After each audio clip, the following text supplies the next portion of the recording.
Well, hello. Come right on in. You're at Father Fish. Hello, this is Father Fish. I would like to talk with you today about something near and dear to your heart, as well as mine, your aquarium. Recently, a few YouTubers have suggested that we escape into our fish tanks in order to escape from the trials and the tribulations, the troubles that our world is in. I want to suggest something to you a little different from that. I want to suggest to you that our aquarium allows us to see the world more clearly and to understand it more deeply. Now, it is difficult to do this if your aquarium is very much a product of your own hands. In other words, if everything about your aquarium is a result of something you've done, a chemical you've added, a system you've developed, something that you do that keeps it moving from A to B, then it becomes difficult to do what I'm suggesting because you really have your own creation. You have something that is the work of your hands.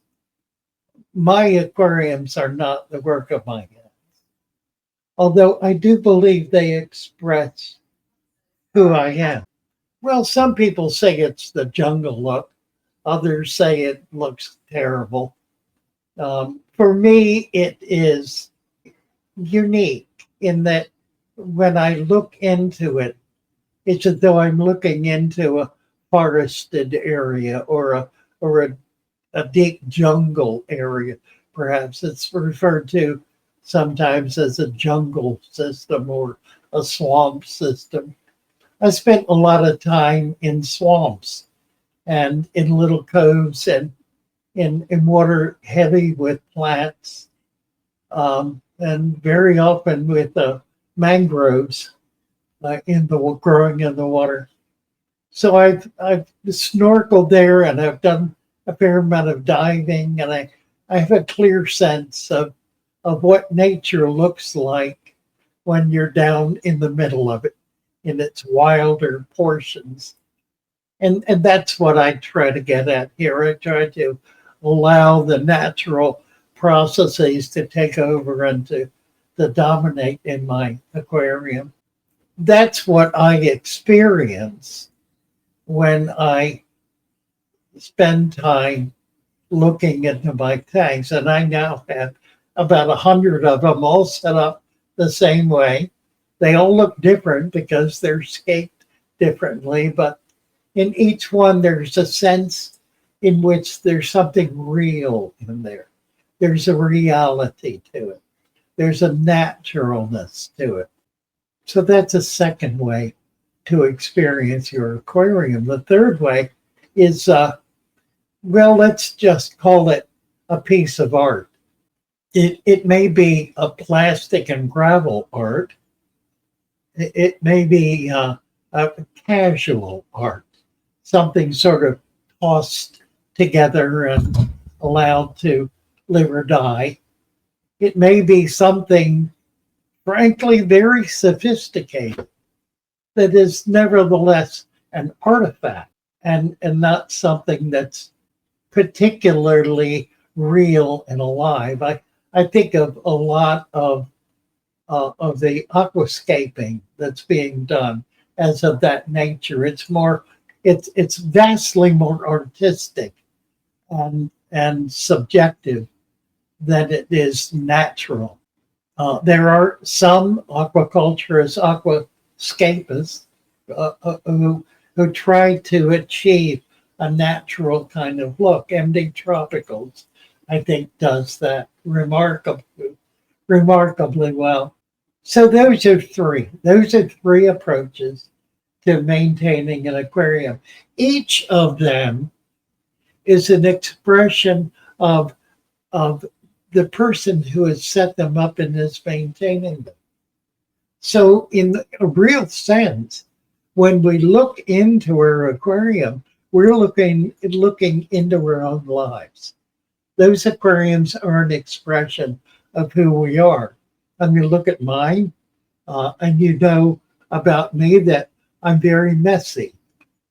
No, I'm very, very casual, very kind of free flowing, but also very natural, if you will. So here's the thing. I want to go beyond this and say something else, because I've been struck, as many of you have, these past few weeks by the death of Charlie Kirk. Founder of Turning Points USA, Charlie Kirk. That conservative activist, Charlie Kirk. Charlie Kirk was shot dead. I watched a few of his videos, enjoyed his comments, enjoyed what he was doing with students. Never really got to know him on a deep level at all until after he died. And then I found myself drawn to his videos and drawn to the interviews he was involved in, and found out so much more about him than I ever knew. I was astounded to see that he was probably the most, I don't want to say important, but the most significant young person in our country today, achieving more. I mean, he's personally responsible for the vice president being appointed, being selected by the president, and Robert Kennedy being selected by the president. Both of those men were introduced to Trump by Charlie. He was able to achieve that level of in-depth communications with every significant aspect of our society by doing one thing. And he said the one thing he realized is that he wasn't the smartest person. He wasn't the best educated. He wasn't wealthy, but he could do what no one else could do. He could work harder than anyone else, and he did. He worked continuously, without ceasing, doing everything he could possibly do. And in 10 years, he built a multi-million dollar, really $1 billion industry, and had influence far beyond his years, and developed in himself a depth of knowledge and understanding of all kinds of fields that went far, far beyond what any college education. And I've got 8 years of college. I've been in college 8 years. His education far exceeded mine. Far. And he didn't spend one semester in college, but he read incessantly. Well, I don't want to get off on Charlie Kirk. As astounding as he was and remarkable as he was, what I want to do is I want to focus on what we see when we look into our aquarium. Do we gain a deeper understanding of the nature of reality? Do we gain an appreciation of what is true and what is not true? Because that's the real message. The real message of our aquarium is that it is the real world. It is the natural world. It is creation. It is all of the intricacies, all of the complexities, all of the involvement of every aspect of life in this little box, if we can see it. I think that's really it. If we can gain a deeper sense of our place in the world by meditating on our aquarium, a sense of the wonder of creation, of the joy of watching all those little animals, all those fish and shrimp and snails and all of that as they, and in a natural aquarium, you can see this so much more clearly. It's as though they settle down and are, finally I'm home. Finally, I'm in a place that I understand, where I can be normal, where I can function in some sense of peace. It's like that. The aquarium is that.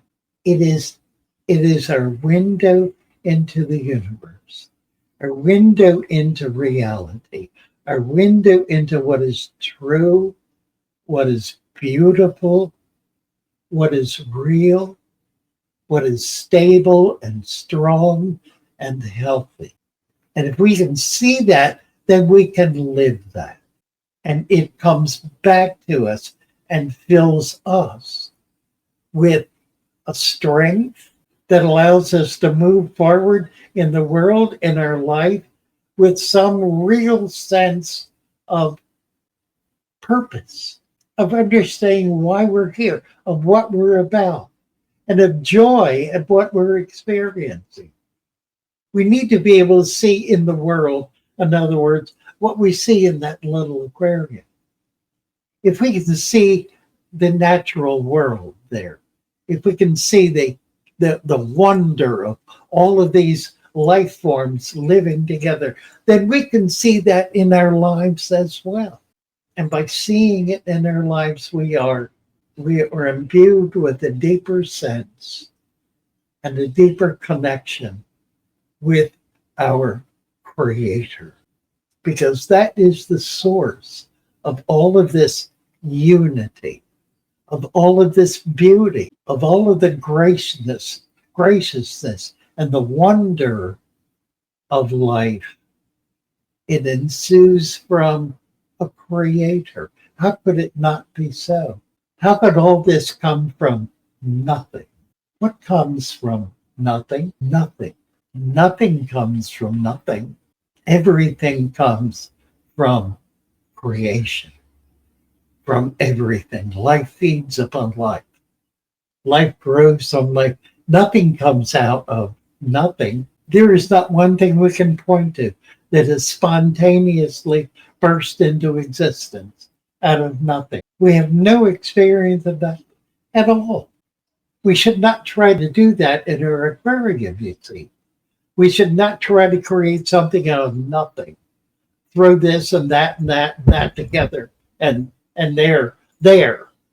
I've got water in it. I got chemical in it. I throw a fish in there. I got a filter running. There is a few bits and pieces. Have you tried to allow nature to thrive? Have you tried to give reality a chance to take hold? Have you provided enough resources like a farmer? This is what farmers do.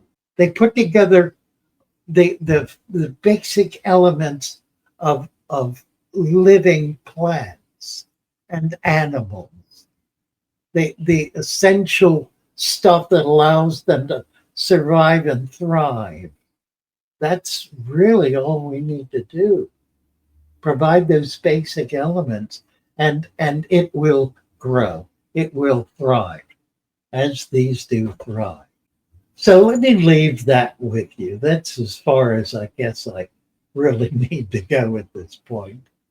Let your aquarium be a window into your soul, and let it take your soul into the world with what you have learned, what you have gained in appreciation and understanding from your aquarium, that your life may be enriched and the lives of others may be enriched, that you may spread this wealth of insight and understanding of the creation, of the beauty of creation, the joy of creation, the celebration that belongs to all of us, and not be overwhelmed by the chaos, and not allow hatred and violence to break into and destroy that which you hold as good and true